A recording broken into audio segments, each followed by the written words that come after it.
여호수아 15장 20절에서 63절까지 말씀을 살펴보도록 하겠습니다.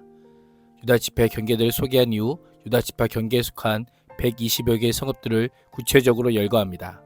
유다 성읍들의 목록은 남부 지역에서 시작하여 평지, 유다 산지, 사해 광야 지역의 순으로 소개됩니다.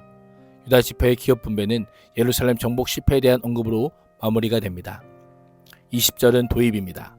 20절은 1절에서 19절의 결론이자 동시에 21절부터 시작되는 유다 성읍의 목록을 도입하는 기능을 합니다. 유다 지파의 기업 분배는 그들의 가족, 족속대로 기업을 받았다로 시작합니다. 다시 한번 땅 분배가 여호와의 명령에 따라 족속별로 이루어졌음을 선포합니다. 지파별로 땅이 주어질 때 이미 그 땅에 있는 성읍의 숫자와 들의 넓이를 고려하여 각 가족별로 구분이 되어 있었습니다. 지파 안에서 좀 더 작은 단위인 가족의 숫자와 크기를 따라 땅이 분배되었던 것입니다. 21절에서 32절은 유다 남부 성읍들의 목록입니다. 21절 이하는 유다 지파가 가족대로 분배받은 땅의 지형의 특성에 따라 4가지로 나누어 설명합니다. 먼저 남쪽 네게부 지역입니다. 유다 지파 끝에 있는 지역으로서 에돔 족속과 경계를 이루고 있는 곳입니다. 유다 성읍에서 가장 멀리 떨어진 지역에 위치한 성읍들로 이 지역의 중심은 28절의 부엘세바입니다. 부엘세바는 맹세의 우물 또는 7우물이란 뜻으로 이스라엘 족장들과 관련이 깊은 지역입니다.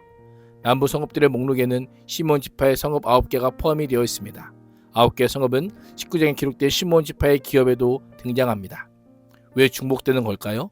시몬 지파가 유다 지파 경내에서 기업을 받았기 때문입니다. 이러한 지리적 여건으로 인해 시몬 지파는 시간이 지나면서 자연스럽게 유다 지파에 흡수되는 것으로 보입니다. 유다 남부 지역은 모두 29개의 성읍입니다. 본문은 29개의 성읍이지만 실제로는 36개의 성읍입니다. 이런 차이의 구체적인 이유는 알 수 없지만 36개의 성읍 중 일부는 유다 성읍으로 간주하기에 너무 작은 규모였던 것으로 보입니다. 33절에서 47절은 유다 평지 성읍들의 목록입니다. 평지로 번역된 히브리어 셰펠라는 낮은 지대라는 의미입니다.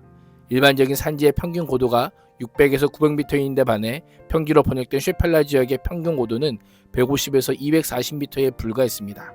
최고 높이가 140m 정도밖에 되지 않았습니다. 셰펠라 지역은 블레셋과 유다 사이의 완충지대를 형성하여 해안 지역의 블레셋으로부터 공격에 대하여 이스라엘의 중요한 방어선을 이루었습니다. 그래서 이 일대에는 전력적으로 유명한 낮은 골짜기가 있었습니다.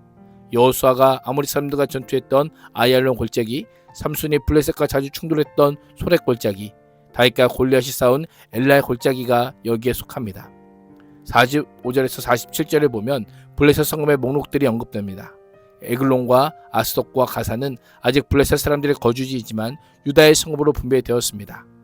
어떤 분들은 아직 점령하지도 않은 땅을 주시는 것이 무슨 의미인가라고 질문할 수 있습니다. 말도 안 되는 명령이고 말씀이라고 생각할 수 있습니다. 그러나 반대로 한번 생각해 보십시오. 이성과 현실의 눈이 아닌 믿음의 눈으로 바라보면 어떠할까요?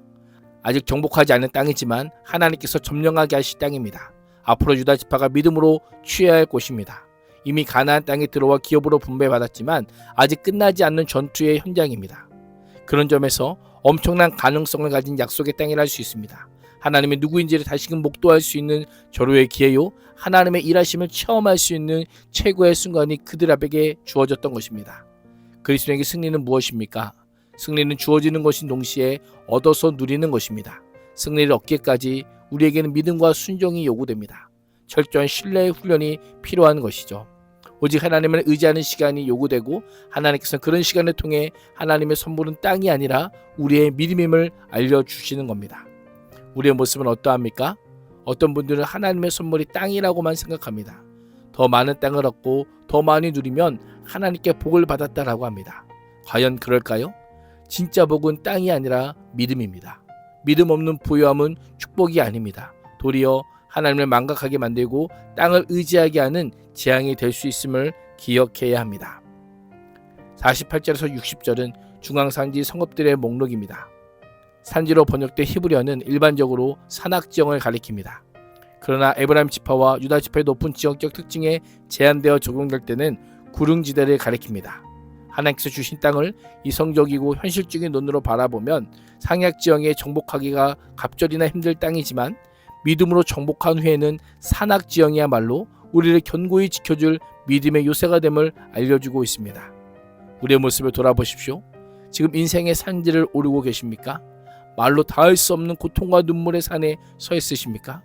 지금은 눈물로 올라야 하고 무릎 꿇고 엎드려 손과 발로 기어야만 하는 산이지만 그 산의 정상에는 하나님께서 계심을 믿어야 합니다. 야고보서의 말씀처럼 하나님께서 믿음의 시련을 통해 인내를 만들어내게 하시고 인내를 온전히 이루게 하심을 우리는 믿고 고백할 수 있어야 합니다. 61절과 62절은 사해 광야 성읍들의 목록입니다. 사해 광야는 사해 동편 지역에 따라 펼쳐지는 협소한 땅을 가리킵니다. 사해 광야 지역은 6개의 성읍들로 구성되어 있는데요. 이 성읍들은 모두 사해 북서쪽에 위치한 성읍입니다. 마지막 63절은 여부스 족속을 쫓아내지 못한 유다 지파입니다. 예루살렘은 이스라엘 심장부이자 하나님을 섬기는 신앙의 핵심이 되는 장소입니다. 유다 지파는 여부스 자손들과 같은 공간에 함께 살 뿐 아니라 우상 숭배의 영향을 받아 여호와에 대한 신앙이 퇴색되는 것을 넘어 결국은 하나님께서 주신 약속의 땅에서 쫓겨나게 됩니다. 별것 아니라고 생각하는 그 하나가 우리를 무너뜨린 것입니다. 작은 죄악이라고 아니란 생각으로 방종하거나 외면한다면 그 죄악이 결국 나를 넘어뜨리게 할 수 있음을 잊지 말아야 합니다. 우리의 모습은 어떠합니까?